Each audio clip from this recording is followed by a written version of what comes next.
Bahia. Boa tarde, minha gente. Vamos começando mais um Mundo Bahia, gente da Bahia. E hoje eu sou, nas quintas-feiras, aquele que conversa com você aqui no Mundo Bahia, Eduardo Matede. Estou aqui com um convidado muito especial. Marquinhos Santiago é o nosso operador aqui de mesa. Boa tarde, Marquinhos.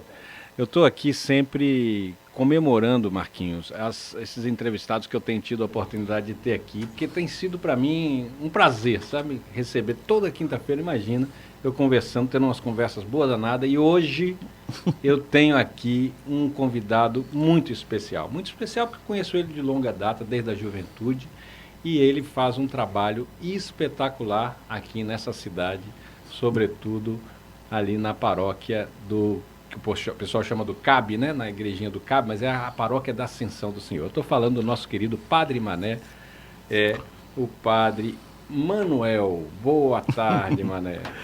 Boa tarde, Matede. Eu que agradeço o convite. Boa tarde, Carlos. Uma alegria reencontrar... Marquinhos. Uma alegria reencontrar você aqui na rádio e agora nessa dimensão de rádio FM da 106.1. E muito bom, Matede. Obrigado pelo convite. Conversar com você sempre foi um prazer. Então vai ser mais um bate-papo. É isso aí. Dos muitos que já tivemos. É isso. Você pode, quem está nos ouvindo, né, que acompanha pelo rádio, e também tem o link, né, para ouvir pela internet. É isso. Possível ouvir a rádio 106.1 pela web. Né? Você bota lá 106.1 FM Rede Excelsior e aí acaba achando o nosso link para também quem não vai estar no carro, quem não está no rádio, mas pode ver pela web. Bom, eu quero apresentar um pouquinho o Padre Mané, que a gente chama assim, né, Padre Mané, assim mesmo, né? Vai chamar... Como sempre me chamou. Pronto. Padre Mané, além de ser pároco lá da Ascensão do Senhor, né, a igrejinha do CAB, em Salvador, ele é graduado em História e em Teologia, tem 2 graduações, Master também em Comunicação pelo IICS, da Universidade de Navarra, e é mestrando, já está terminando esse mestrado? Ah, meu Deus. Tá a caminho. Mestrando em Desenvolvimento e Gestão Social na Faculdade de Administração da UFBA. Ele é professor da Universidade Católica do Salvador e coordena, né, a Pastoral de Turismo tanto na Arquidiocese de Salvador quanto na CNBB, não é isso? Isso. Tá completo. Exatamente. Isso aqui? Dom Sérgio me nomeou há uns meses atrás vigário episcopal para Cultura, Educação e Comunicação. Que beleza! Então estamos aí com essa missão também de articular na Arquidiocese essas 3 áreas.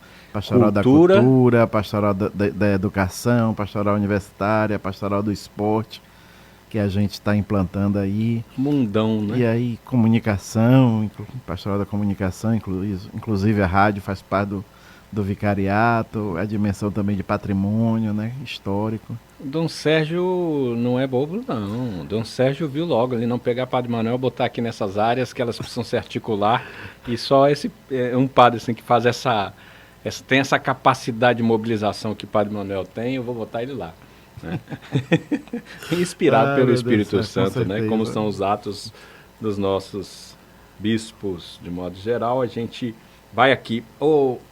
Padre Manuel, me diga, eu vou chamar de Mané. Isso, fica Mané, como sempre, Matede. Eu me lembro, eu vou dizer aqui, gente, eu conheci Mané jovenzinho e vindo lá de Cruz das Almas. Tinha acabado de chegar de Cruz das Almas. E ele, assim, a pergunta que eu quero fazer é o seguinte: aquele jovem que eu conheci lá atrás, estava pensando, seminário, sim, seminário, não vai. O que foi essencial que aquele jovem fez lá atrás? Alguma coisa que na vida dele que deu no Padre Mané maravilhoso, pároco sensacional, articulador das pastorais. O que aquele jovem lá fez que deu no Padre Mané? Acho que engraçado que você começa a perguntar, eu sabendo para onde ia a pergunta, eu comecei a pensar quem me construiu, né?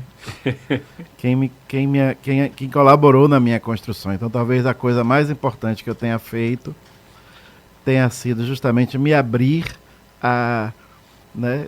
Gonzaguinha, naquela música bonita, ele diz: toda pessoa sempre é a marcas de tantas e tantas outras pessoas, né? Tão bonito quando a gente entende isso, É né? tão bonito quando a gente entende isso, gente, onde quer que a gente vá. Exatamente.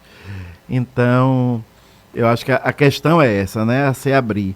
E hoje reconhecer, né, que eu tenho eu tenho muito da minha família, fundamentalmente, depois da minha paróquia, da minha história, dos padres que passaram pela minha vida, dos meus professores, né? Sabe que engraçado como a gente lembra o nome de professor do primário, sim, mais do que de professor da universidade. É verdade. Né? Então, minhas professoras primárias, Pro Elci, Pro Dilma, todas aquelas, Pro Amália. Lá de Cruz. Lá de Cruz, né? Aquela turma que me ensinou a escrever, por exemplo. Sim. Né? E que me levou a ler. Ler sempre foi uma das minhas grandes paixões, assim.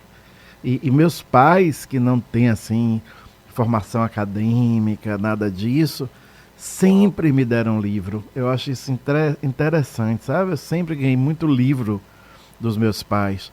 Você lembra que eu lembro muito bem, por exemplo, aquela coleção Vagalume, sim, né?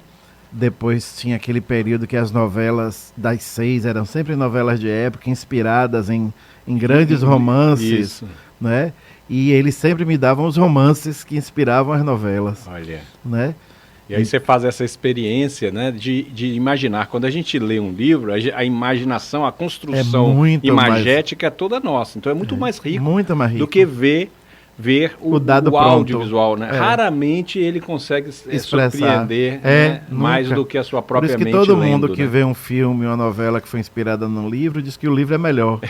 Né? Porque o livro é sua, você participa da construção. Né? E a imaginação não tem limite. Não tem limite. Então, isso aí, né? Depois vim para Salvador, acho que ali teve um dedo muito forte de Deus, né? Que foi o fato de me trazer e me colocar aqui numa família de fé, uma família que eu morei a primeira vez, depois a outra, e o Escalada, né? Olha só, o movimento Escalada. O movimento Escalada, né? Todo mundo que me conhece, mesmo quem não é do Escalada. Aliás, nós nos conhecemos por causa do Escalada, né, Matheus? Eu fiz a primeira escalada, mano. Pois é, eu fiz a 13ª. Eu sou um pouquinho mais velho. Quando eu cheguei, você já existia no Escalada.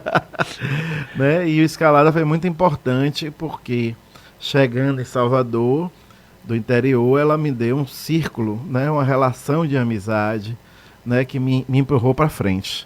Me empurrou para frente, né? Me levou, foi junto. A gente vai junto para frente, né? Porque tanta gente pode ir junto para frente como pode ir junto para trás. É verdade. Né? Meu filho costuma dizer assim, ele brinca assim, cuidado com o jovem junto. Cuidado em todos os sentidos, porque jovem junto parece que a consciência individual vai se diluir ali, sim, não sei o que é, claro, né? E tem um perigo. O jovem é muito gregário, ao mesmo né? tempo é muito bom, é muito potente, né? Quando também vai... Quando direciona, né? Quando vai para frente é potência toda. Esses dias eu li uma coisa do Papa Francisco e ele reafirmava, vocês não são esperança do futuro, vocês estão esperando hoje, a hora é agora. E eu sempre tive isso muito forte, não é? Que como jovem eu devia transformar realidades, para mim foi muito forte, fruto também dos meus grupos de jovens lá do interior, da pastoral de juventude, né, que eu era muito envolvido lá no interior.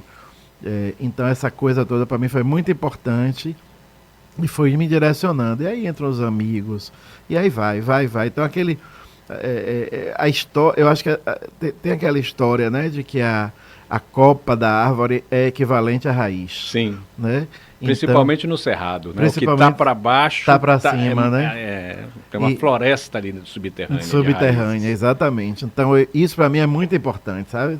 As suas Tem minhas raízes muito bem fincadas, as suas raízes muito profundas. Que te dão asas. Totalmente, com certeza. Então, eu tenho isso claro para mim e agradeço muito a Deus por minhas raízes. Então... E nós agradecemos também, porque nós temos a dádiva de conviver com uma pessoa como você se constituiu, Mané, muito importante, né, para a igreja aqui, né, na nossa arquidiocese. É sempre bom lembrar isso, né? Aquele jovem lá, como a gente agradece aquele jovem ter feito essa opção. Então, obrigado, agora eu me lembro a gente conversando na época, eu disse, você vai para que congregação? Eu que pensei em ser jesuíta, depois eu falava assim, você vai para... Aí você olhou para mim e disse assim, não, Matheus, eu vou ser padre de paróquia. Eu não quero ficar... Eu quero ser padre de paróquia. Tinha uma decisão e a gente vê por quê. você pega uma igrejinha como a do Cabe, que estava ali, é uma igrejinha lá no meio do nada, vamos dizer, muito pouco articulada como bairro, né? Não tem. Não tem vida de bairro propriamente dita. A casa ali. mais perto está a 5 quilômetros de distância. Pois é, no centro administrativo. A Paralela, que é um desafio de condomínios, de comunidades, a Suarana para um lado, ali, sei lá, tem várias ali, eu não vou citar agora todas as comunidades que tem ali, mas é um desafio para quem sempre pensou a paróquia como bairro, como territorialmente, né? E aí você pega esse desafio e transforma num exemplo de paróquias para o novo tempo, né? Para o tempo que a gente vive, essa capacidade de articular tantas coisas com um novo desenho que não é exatamente o limite territorial das relações de bairro que já existem. São outros tipos de relação que você vai estabelecendo ali. Fala um pouquinho disso, dessa sua vida de pároco. Pároco, você sabe que eu tenho 23 anos de padre, tenho 23 anos de padre e 10 de pároco, né? Quer dizer, não é nem 10 de pároco, deve ter uns 7, 6 de pároco. Você inaugurou, não foi porque a igreja, ela foi criada, ela foi construída em 73, durante mais de 30 anos, quem era o capelão era Monsenhor José Hamilton. Olha, né? Saudoso. Saudoso Monsenhor José Hamilton, não por acaso o nome dos nossos projetos sociais, Centro Comunitário Monsenhor José Hamilton. Né? E ali era um centro tinha assim, a missa do Monsenhor José Hamilton, né? E era domingo à tarde, 5 horas da tarde, e a gente até sabia assim, na cidade que tinha essa missa, e as pessoas, ele era um grande orador, né? Um homem cultíssimo, foi meu professor e tal, tanto na faculdade de História como em Teologia, sempre na área de História. Sim. História da igreja, História do cristianismo e tal. E Padre Zé ficou ali 30 e poucos anos, depois foi transferido para Conceição da Praia, né? Ele era também historicamente capelão das Sacramentinas. E aí ele saiu das Sacramentinas e do Cabe e foi para Conceição da Praia. Foi o padre Edilson. Infelizmente, o padre Edilson sofreu, nos primeiros meses ali, um assalto terrível em frente à casa, não lá na igreja, mas em frente à casa paroquial. É porque fica tudo muito vazio ali, mas muito não foi amplo, na né? igreja, ao contrário, foi lá, ele era pároco do Vale dos Lagos, e foi na casa paroquial do Vale dos Lagos. E ele tinha acabado de assumir, ficou um vácuo muito grande ali, né? Essa ausência de referência e tal.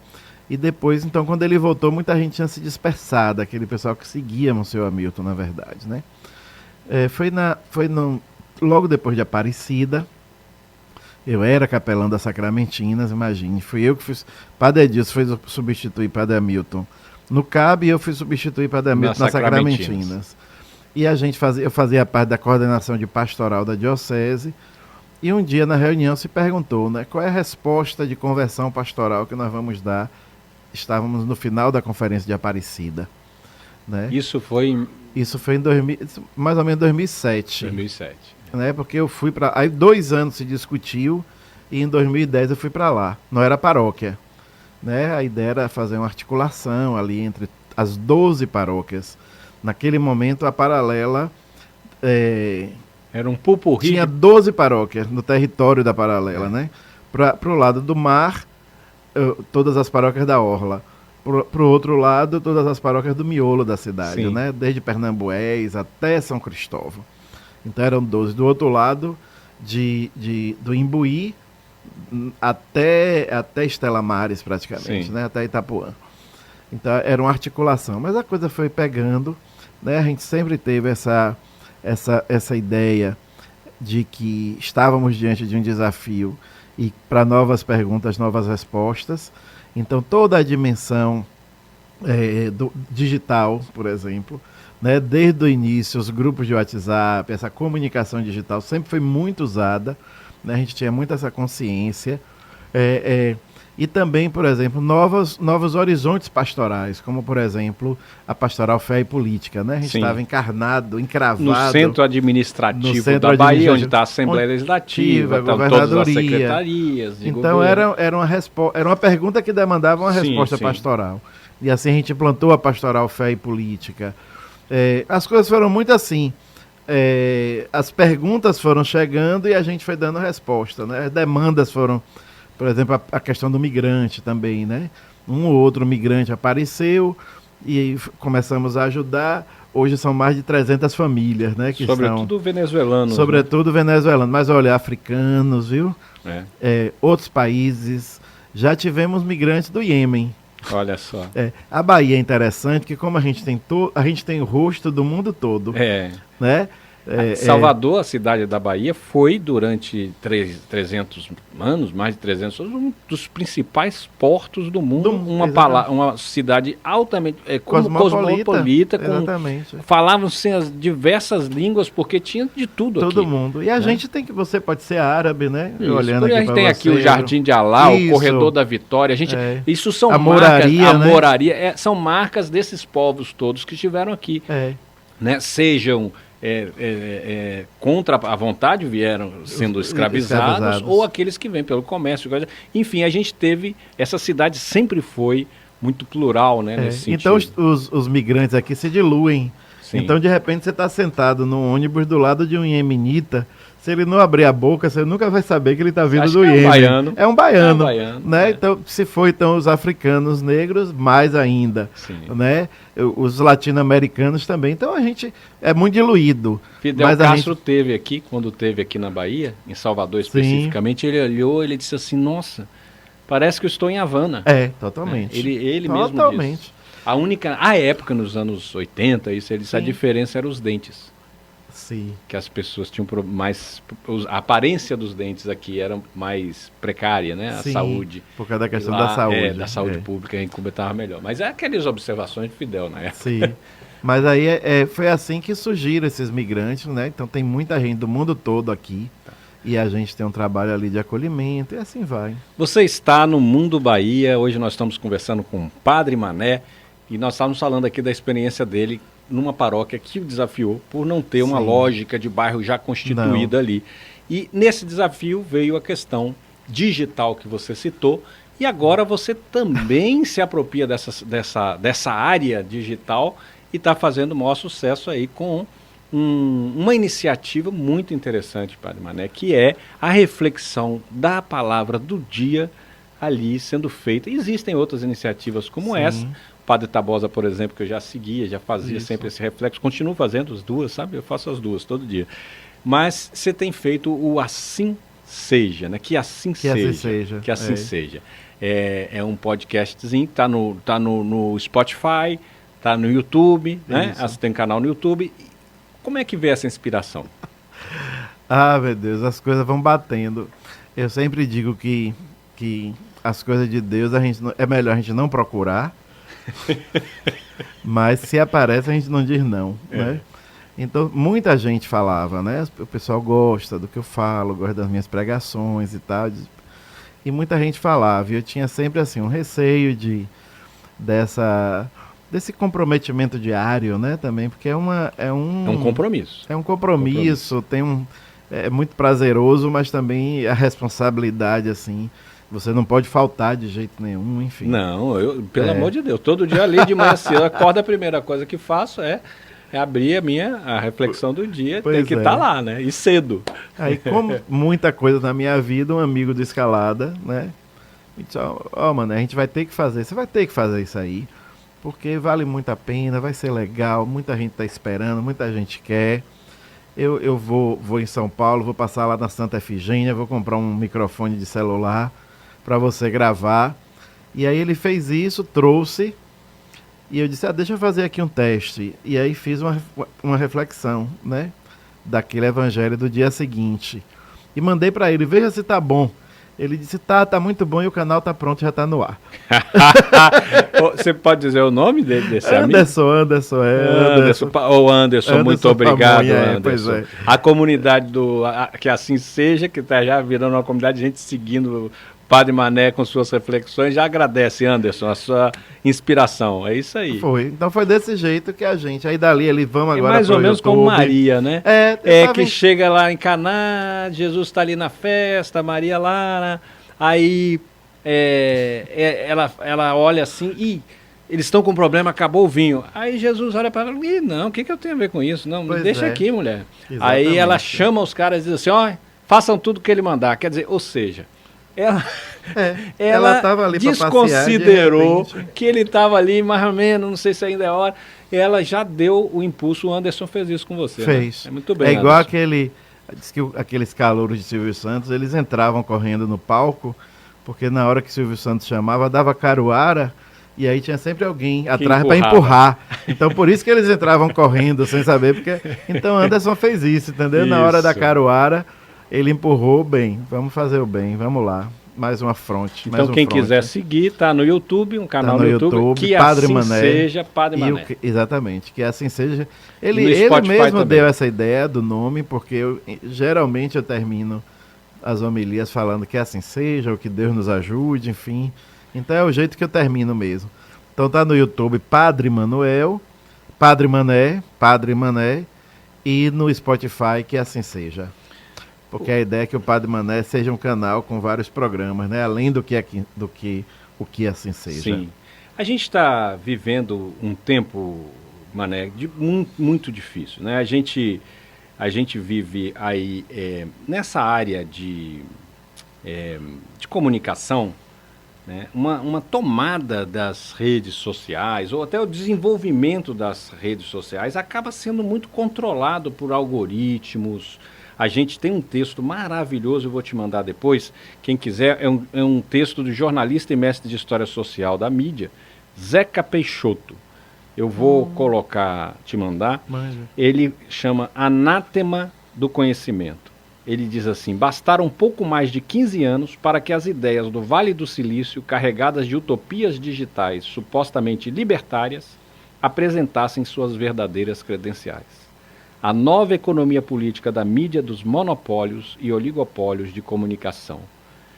E aí ele começa a fazer uma análise de como é que pouquíssimas empresas hoje concentram e conformam toda a arquitetura prima, todo o ecossistema onde a humanidade está se relacionando politicamente, socialmente. Quer dizer, o próprio Papa Francisco traz essa reflexão na encíclica Fratelli Tutti, né? Sobre essa possibilidade da amizade pública, né? Da amizade social, que fica dificultada se a intermediação dessas big techs aí, né? Dessas grandes empresas, que são pouquíssimas, que hoje concentram, inclusive, economicamente, toda a economia está passando por aí também, né? As relações econômicas, relações sociais, relações políticas. É um desafio, né? Um mundo novo, realmente. Não sei se é admirável, mas é um mundo novo que a gente está vivendo. Né, Matéria? É engraçado. Esses dias eu fazia uma assessoria, né? Uma análise, e lembrava que quando eu era da Pascom, lá no início, né? Porque antes eu fui da Pascom durante 14 anos, da Pastoral da Comunicação. De alguma forma você está voltando agora, né? Já viu? Como vigário. Tangencia, né? E naquela época se falava muito de educomunicação e de democratização do acesso aos meios. Essa era a grande meta. Sim. Né, de todo o movimento assim, mais popular, mais democrático, né? O professor Milton Santos já vaticinava. Uma outra globalização é possível e se dará pela que ele dizia, pela maleabilidade dos meios. Quer dizer, não será mais domínio de uma empresa de TV, né, a comunicação, não será de uma rádio, de uma mas de vários emissores, né? Multi-emissores, né? Multi-emissores. Só que aí o que é que acontece? Quando surge a internet e esse mundo, o Papa Bento chamava Continente Digital. Eu lembro que quando ele escreveu naquele ano da juventude, eu acho que foi justamente em 2007, ele sempre escreve a mensagem do Dia Mundial da Comunicação, e naquele ano foi o ano da juventude, ele escreveu para os jovens. E eu chamei alguns jovens aqui na Pascom, ligados à internet naquela época, né?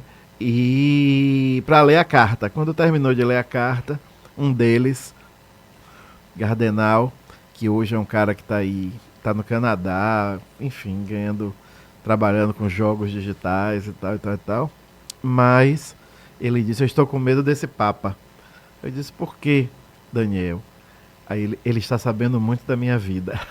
Olha só. Porque a carta dizia muito do que era aquele jovem no mundo digital. E no ano seguinte, que foi o ano sacerdotal, ele escreve aos padres e diz: é preciso evangelizar este continente digital. Né? Então ele coloca o mundo digital com status de locus. Né? É um lugar onde estamos. Sim. É um Passa a ser o nosso, estamos. como diz aqui esse artigo que eu estou citando, um novo ecossistema onde tudo acontece. Tudo acontece. É um novo lugar tudo mesmo. está passa por isso, né? Qual e a foi? Concentração de renda que a gente está vivendo aceleradíssima no planeta está associada Passa a isso. por isso. O ressurgimento do fascismo e de posições extremadas da política passam Passa por por aí. isso. A desinformação como prática disseminada nesse meio. A gente está vivendo uma série de questões aí muito Eu acho que o grande desafiadoras. Qual é o desafio fruto de um engano que a gente passou? A gente achava que ia ter a democratização, né? Automática, porque a seria natural, tecnologia... porque a tecnologia ia dar. Só que aí quando a gente traz a informação de que todos eles, por exemplo, pertencem à Meta, as grandes redes sociais, né, pertencem ao mesmo dono. Sim. Né? Enfim. E então, aí a gente volta, Mané, daqui falou. a pouquinho para conversar sobre Isso como é rende. que a gente faz com este desafio. Com este desafio. Marquinhos, é com você. Então vamos voltando aqui desse nosso intervalo comercial aí. Eu estou hoje conversando com o Padre Mané aqui no nosso Mundo Bahia, que às quintas-feiras faço eu, Eduardo Matede. Tenho o prazer, né, de ter essas conversas maravilhosas aqui. Convido vocês também a continuarem aqui com a gente. A gente estava conversando antes do intervalo sobre a questão do que eu vou chamar de infocracia. Quem usou esse termo, infocracia, quer dizer, a estrutura de poder a partir da informação, foi o Byung-Chul Han, né, que é o filósofo alemão-coreano, e ele diz lá, né, que é um regime de informação que exerce um modelo de dominação mediante inteligência artificial que determina processos sociais, econômicos e políticos a nível global. Ele diz: não são corpos e energias que são explorados, mas informações e dados. Vigilância e controle. Tecnologia em estado de arte, mas com controle do capital a corrompendo. Olha só. Bem, antes de continuar falando, quero mandar um abraço para o Dr. Roberto Lawande, que eu vi que ele que está aí dando dicas oculares. Ah, sim. É meu oftalmologista, né? Então, abraço. Ele está de parabéns. Ele cuida da visão mais ampla também ou só da visão física? Tudo, paroquiano nosso, sou irmão de paróquia. Uma figura, gente muito boa. Exatamente, a gente estava falando então, né, desse mundo. Então, você veja que todos esses textos que aparecem, né, você me trouxe 2 aí já, né, ontem também, foi até você que me mandou aquele discurso do Papa. Sim, né? que eu queria fazer um esquente para a gente, a nossa conversa e hoje. aí, exatamente. Então a gente vai vendo que vai se construindo uma nova educomunicação a partir desses novos parâmetros, né? Porque era muito fácil você dizer, porque antes todos nós dizíamos, toda a comunicação do Brasil está na mão de 3 famílias. A gente já 5 famílias, né? Era aquela coisa dos Marinhos, do Saad, Hoje a gente pode dizer, toda a comunicação do mundo está na mão de 1 a 2 empresas. Isso. Né? Quer dizer, elas definem, e a inteligência, então a gente tem a inteligência artificial, os logaritmos, né? Algoritmos, eu sempre troco. Os algoritmos, toda essa história. Então, tudo isso vai definindo os nossos gostos, as nossas prioridades, a terrível bolha, né? Toda a história da bolha digital. O que tem de terrível, me permita um parêntese, você falou da bolha. As pessoas recebem, né? E às vezes não tem consciência desse... Só recebe o que gosta. Recebe, isso. Quando você procura sapatinho de bebê, por exemplo, no seu Google, você começa a receber um monte de propaganda, né? De coisa de roupa de bebê.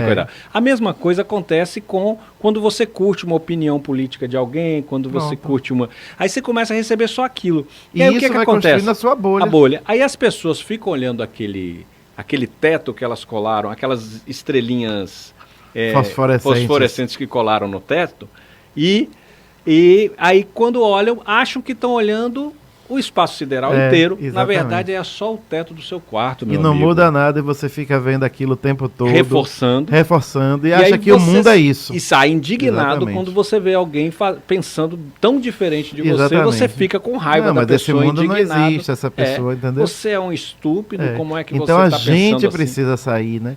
Então isso. Dois caminhos, eu acho, presença e diálogo. Aliás, o Papa diz isso. Eu acho que a gente tem que tomar a fala do Papa ali, que eu achei fundamental, né? Eu mandei para todos os jornalistas, meus amigos, porque ele faz uma reflexão sobre o papel dos jornalistas, né? Ele recebe um prêmio, né, de um grupo de jornalistas, de uma associação, e aí diz assim, no final ele diz aos jornalistas, a comunicação não é um slogan.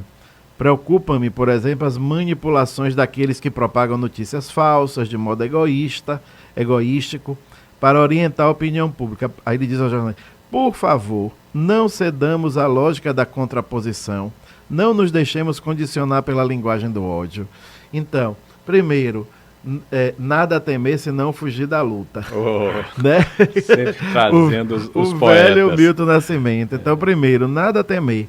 É entrar em campo, né? Estar no mundo. Se a gente precisa estar no mundo presencial, porque eu tenho uma história engraçadíssima sobre isso, presencial. Nós lançamos o site da Arquidiocese ali mais ou menos em 2003, eu acho. Né? Quase a pré-história disso tudo. A pré-história disso tudo. E a gente lançou o site e eu fiz uma mesa redonda, a gente organizou uma mesa redonda no Teatro Gregório de Matos, Dom Gílio, e eu chamei o Eduardo Lemos, né? Sim. Da UFBA, que ainda hoje, mas à época era o porque era um grande mistério ainda, né? Muita coisa. Era quem mais estudava e quem mais conhecia de mundo digital era André Lemos. André Lemos. Era o professor André da Eu já estava aqui me Facom. sentindo, mas o Padre Manuel está citando uma pessoa, eu sou que eu não conheço. Nisso. Quem é esse Eduardo Lemos? André. Deve ser irmão do André. Era o próprio. É o André. Eu faço isso direto. Tô trocando. E agora com a tal da PVC, né? Pois é. Aí o que é que acontece? A gente vai, e eu gostando muito de comunicação e achando que estava entendendo tudo, coloquei como título da conferência, né? O real e o virtual na construção do homem contemporâneo. Aí chega o professor André e diz, olha, eu respeito muito, mas eu já queria discordar um pouco do tema. Do título. Do título da conferência. Porque o virtual não se contrapõe ao real, ele se contrapõe ao presencial. Olha porque só. O virtual é real. Tem um nível. Olha que interessante isso. Aquilo me quebrou tudo, e né? muda tudo. Muda tudo. Né? Aí você consegue entender seu filho adolescente que joga jogos digitais, né? E tem amigos virtuais, amigo mesmo, né? E que conhece, e que bate papo, enfim, e se sente amigo, se sente comprometido com aquela pessoa que é um amigo virtual, mas é real. O amigo não é presencial, mas a amizade é real. É real. Embora virtual. As emoções que estão acontecendo na infocracia, na infosfera aí, né? Infosfera. Elas são reais. Então a gente tem que entrar. As relações. Primeira coisa, a gente tem que entrar. Né? Agora, como é que a gente tem que entrar? Tem que entrar diferente. Né? Tem que entrar, aí entra, desculpem, como dizia Zé Hamilton, desculpem o pleonasmo, aí entra Papa Francisco mais uma vez falando para a gente da cultura do encontro. Sim. Né? Então tem que entrar nesse locus, nesse mundo que está aí, nesse continente digital, como dizia o Papa Bento, mas com a alma da cultura do encontro. Né? O outro, o diverso, o diferente, não é meu inimigo, ele é apenas o outro, o diverso, o diferente. E que olha para ele pode estar até olhando para o teto do quarto dele, que achando é próprio, que é o universo, diferente, achando que é tudo e ficar... Então, o que eu não posso é ficar olhando para esse teto também, achando que ele é o universo, que também existe dos dois lados, né? Então, sair, olhar o universo, olhar a amplitude, entrar... O católico, né, da nossa palavra, católico, esse universal, exatamente, né? Entrar nessa amplitude de mundo e entrar para fazer a diferença com a cultura do encontro, não é? Com a possibilidade de dialogar com o diferente. Esses dias eu lembrava também numa fala que a gente foi convidado a fazer de análise de conjuntura, né? O reencantar a política, por exemplo. Eu lembrava, primeira vez que eu fui em Belo Horizonte, você é mineiro, né, Matheus? Sou mineiro, eu me considero baianeiro, porque eu vim para cá menino. Então. Mas a primeira vez que eu fui em Belo Horizonte, uma coisa me chamava a atenção, sabe, Carlinhos? Que eram as bancas de revista em Belo Horizonte. Os donos penduravam o jornal aberto, assim, do lado, vários jornais, todos os jornais da cidade, aberto assim, a capa toda, penduravam no varal, preso com pregador, né? E ali em volta de manhã cedo, as pessoas paravam para ler as manchetes. E ali era o lugar da primeira conversa sobre o mundo, né? Que era conversar, e eu jovenzinho, viu? Mas eu olhava aquilo e dizia, rapaz, que coisa incrível, né? Porque o mineiro tem o negócio da prosa, né? Da prosa. Ali você já tinha pela termômetro conversa, também. Do que era importante. Então eu imagino que ali estavam situacionistas, oposicionistas, tinha gente do Cruzeiro, tinha gente do Atlético. Todo mundo estava ali, aquelas 10, 15 pessoas em cada banca conversando em cada momento. Eram pessoas que pensavam, torciam, acreditavam diferente, mas estavam junto conversando. Essa, para mim, é a imagem. Entrar no mundo digital como alguém que gosta de conversar, como alguém que dialoga. Com a banca. Olha que curioso, você falou isso agora. Uma coisa, quando eu cheguei na Bahia, uma coisa que eu notei é o seguinte, em Salvador, eu vim com 12 anos. As banquinhas de jornal, de rua aqui em Salvador, são viradas para a rua. Lá em Belo Horizonte, elas são viradas para dentro da calçada. Isso. Então, favorece esse encontro do pedestre. Aqui é o cara que passa no carro e compra o dele. Isso. Né? Então, se a gente ficar passando de carro e comprando o nosso e indo embora, a gente não tem a prosa, não dialoga, tem um encontro. Não tem um encontro. Então, nós temos que virar nossas banquinhas para a calçada, para o pedestre, para o tempo da prosa, com pão de queijo ou com pãozinho delícia, ou com acarajé, o que for. Mas bater papo, conversar, readquirir o gosto pelo encontro. E encontro é sempre um encontro com o diferente. Sempre. Né? Nós dois aqui temos tantas posições semelhantes, cremos em muitas coisas, mas somos diferentes. Então qualquer encontro é sempre um encontro com o diferente. E o diferente não é o meu inimigo. Na verdade, a gente não tem que ter medo do diferente. A gente deveria temer o indiferente. Sim. Né? Nunca o diferente, mas o indiferente. Aliás, é o dureza, né? A indiferença. Pois isso aí não pode. Fatal. Por isso que precisa encantar, reencantar, encantar. Né, sobre tudo, encantar sobre política, encantar sobre arte, reencantar sobre tudo. Repare que coisa triste, quantas vezes a gente vê na televisão jogos com torcida única. Meu Deus, isso é o contrassenso absoluto, ter que ter torcida única para não ter morte. Olha só. É o fim. Então, quer dizer, a gente precisa reencantar para aquela alegria das duas torcidas, sim, aquela alegria. Hoje em dia, toda hora, se você assiste os programas esportivos, o pessoal está dizendo, é com torcida única. É o absurdo do esporte ter torcida única. É um absurdo. É como ter crianças em casa e elas não podem brincar juntas se não brigam. Se não brigam, imagina. Aí você destrói a possibilidade do encontro. Brincar, né? Porque só tem brincadeira. Se houver o tensionamento, a solução, claro, a coisa e tal. A brincadeira é profundamente pedagógica. Regras, né, de convivência para isso. E pronto, então pronto. A gente precisa disso, né? É no isso. Mundo. E como a gente está numa transição de universos, quer dizer, desse mundo presencial, vamos falar certo, né? Para o mundo presencial. A gente tem que aprender a trazer para cá essa mesma cultura, né? Eu vou pedir para a gente passar aqui, Marquinhos, para as dicas da Maria Clara. Maria Clara traz as dicas culturais toda semana para a gente, Mané. Coisa boa, quinta, né? Hora de se programar. É isso aí. Então, dicas culturais. Marquinhos, é com você, Marquinhos Santiago. Agenda Cultural. Olá, gente! Aqui é Maria Clara Oberlander e eu estou passando rapidinho para trazer as nossas dicas culturais. E hoje a gente está bem na vibe musical, então bora lá! Sexta, dia 1º de setembro, vai ter Cine Som. O filme Fevereiros, de Márcio Debelian, começa às 18h30 e às 20 horas é o show de Patti Brandão cantando ela, Maria Bethânia. Tá imperdível, né? Será na Sala de Arte do Cinema do Museu, lá no Corredor da Vitória. Para mais informações, você pode acessar o Instagram, @saladearte_oficial, e para comprar os ingressos é só entrar em contato pelo número 719-9981-7560. A outra indicação de hoje é o show de Djavan, lá na Concha Acústica do TCA. Ele estará aqui em Salvador com a turnê D, nos dias 2 e 3 de setembro, às 19 horas. Os ingressos de sábado já estão esgotados e o de domingo restam pouquíssimos, então é bom correr para conseguir garantir o seu. A venda está sendo pela plataforma Bilheteria Digital ou no Ingresso Bahia no Shopping Barra. E eu vou ficando por aqui. Espero que vocês possam curtir muito essas indicações. E para mais informações e outras dicas, é só me acompanhar lá no Insta, @oberdicas. Até a próxima! Agenda Cultural. Obrigado, Maria Clara, aí pelas Oberdicas, né? Como ela no Instagram dicas culturais, sempre importantes. A quinta-feira a gente tem que ir se programando, né?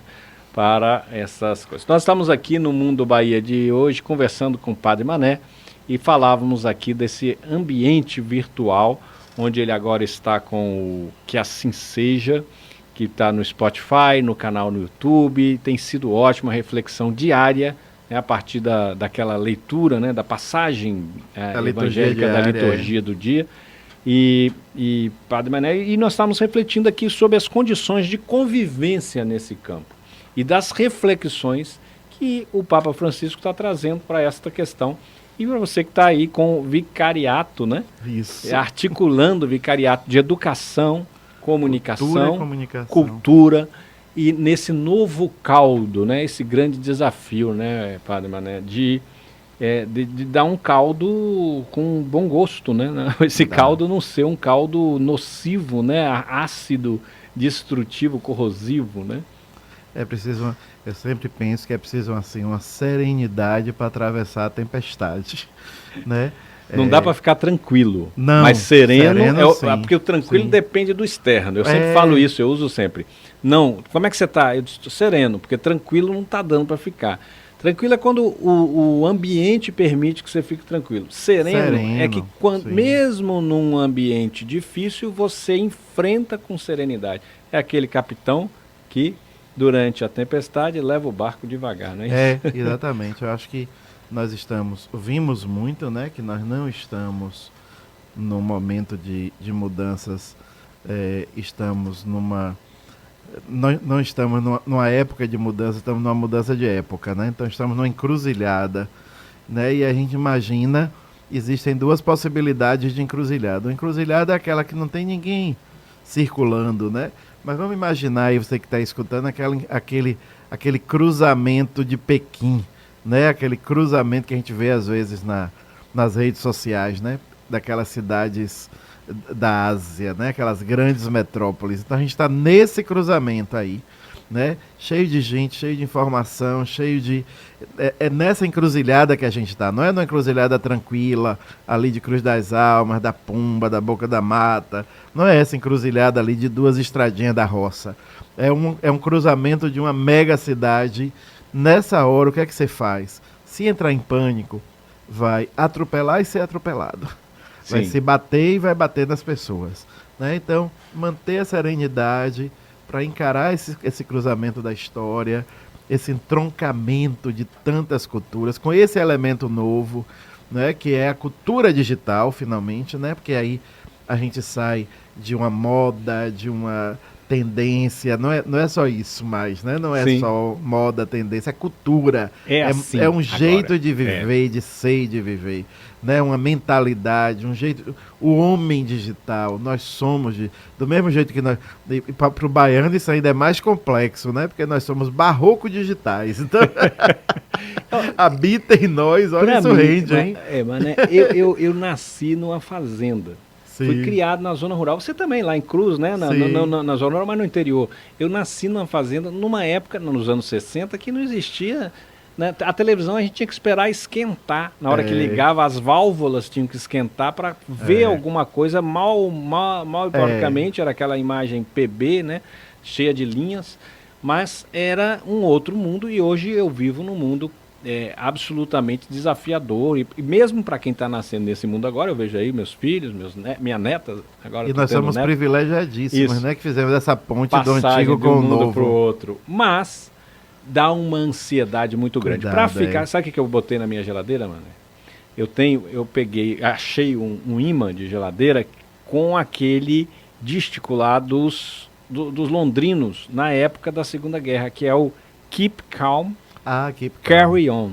O meu inglês é péssimo, né? Mas o que quer dizer fique calmo e siga adiante. Por que eu botei isso na minha geladeira? Porque eu comecei a ficar absolutamente atravessado pela ansiedade, de ver, né? Essa coisa da gente conseguir compreender o que a gente está vivendo é muito angustiante. Então, para ter calma e seguir adiante, é necessário, porque os londrinos fizeram isso, porque os alemães nazistas ali bombardeavam quase que toda noite Londres, mas eles não podiam invadir Londres, não tinham força para atravessar o canal e invadir, tomar a Inglaterra. Então eles ficavam mandando aquelas bombas voadoras, né, que na época não tinha míssil, estava começando. Então os londrinos sabiam que ia ter aquela chuva, mas Londres não cairia. Então fique calmo e siga adiante, que agora é assim. Chove bomba de noite, mas nós continuamos aqui. E nós, como é que a gente faz para, neste mundo bombardeado, deste campo da infocracia, a gente keep calm, a gente manter a calma e seguir adiante? Você nos ajuda com o seu assim, que assim seja, Mané. Por exemplo, é um instrumento importante para isso, para o nosso keep calm, nosso siga adiante. Né? O nosso fique calmo e siga adiante. Eu comecei com música, com poesia, vou terminar com poesia de Leila Pinheiro, que Leila canta, né? Que é aquela: tudo é uma questão de manter a mente quieta, a espinha ereta e o coração tranquilo, né? Isso, eu acho que é de Joyce, se não me engano. É de Joyce. Né? É Joyce. Acho que é Leila, viu? Leila canta. A mas música é de Joyce. Eu acho que certo. Tudo é uma questão de manter. Então, isso... Dá um Google, já que a gente vai dar um Google, fácil. Tá falando sempre dá uma mundo, googada. Todo mundo está esquecendo todas as informações. Tudo porque no tá Google. Muito fácil, né? Mas o fato é que, de fato, eu vou te contar, no início da pandemia, eu fui para o interior, né? Ficar com meus pais, quando a igreja fechou mesmo, aquele período ali de março a agosto. E não era fácil mentalmente administrar muita coisa, né? A distância, enfim, a doença, ninguém sabe. E um dia de noite eu comecei a respirar. E hoje é uma receita, sabe? Que eu dou a tanta gente, ontem mesmo eu dei a uma pessoa. Eu disse: olha, antes de dormir, apague a luz, desligue tudo e respire. Porque a gente está esquecendo de respirar. Olha. Né? A gente tem que fazer isso, tem que fazer aquilo, tem que viver, tem que pegar, tem que descer, tem que subir, tem que comprar, tem que levar, tem que... Não respira, só vive, não toma posse de si mesmo. Né? A gente começou também na Católica um momento de sexta-feira pela manhã com os funcionários que desejassem parar para respirar, para tomar posse de si mesmo. Inspire, expire, não pire. E a gente que tem fé, nesse inspirar, expirar, a gente traz para dentro Deus. Olha. Né? E fica com entusiasmo e troca a ansiedade pelo entusiasmo, Deus dentro. Isso para mim faz toda a diferença. O entusiasmos, quer dizer, esse asmo que é Deus, né? Isso. Dentro, não é isso? Isso. É a palavra, a origem da palavra é isso, entusiasmo. Então Deus ficar dentro. entusiasmado Respirar, por Deus. Colocar Deus dentro, tomar posse de si, né? Olhar para o horizonte. Né? Ontem alguém me dizia isso, eu disse: olhe para o horizonte. Ela disse: é mesmo, padre, que se a gente ficar só olhando para o caminho, dói muito as pedras nos pés, né? Isso, olha para o horizonte. Deus tem um projeto. É isso, Deus tem um propósito. A gente ter firmeza, né, é necessário, serenidade e firmeza para prosseguir Isso. nesses desafios. E informação, buscar neste mundo que é manipulado pela informação, pela Sim. forma como a informação chega para você, não ser ingênuo, Ampliar né? horizontes, Tem que não estar... ser ingênuo, Aliás, você falava sobre isso agora num dos seus programas, agora você fez uma reflexão sobre esse estar atento. Né? Sim, Foi o de hoje? Foi o de hoje. É. Né? Estar atento. Vamos terminar com essa reflexão que você fez lá Está um pouquinho? atento, nada pode, né? Jesus fala muito isso, né? Estai atentos, estai preparados, cuidado. Então, estar atento, né? Não se deixar distrair. Tem uma imagem que eu gosto muito de falar na época do Natal, que assim, o céu, né? Cheio de estrela. Aqueles 3 magos, eles podiam ter se perdido. Tanta estrela, Com uma tanta infinidade. estrela, mas eles não perderam o foco da estrela que levava a Belém. Eles não perderam o foco. Então é isso que é estar atento, né? O que é que vale a pena, o que é essencial na sua vida, né? O que é que conta. Então estar atento nesse sentido, né? De não perder o foco da estrela que leva a paz, a serenidade, a harmonia.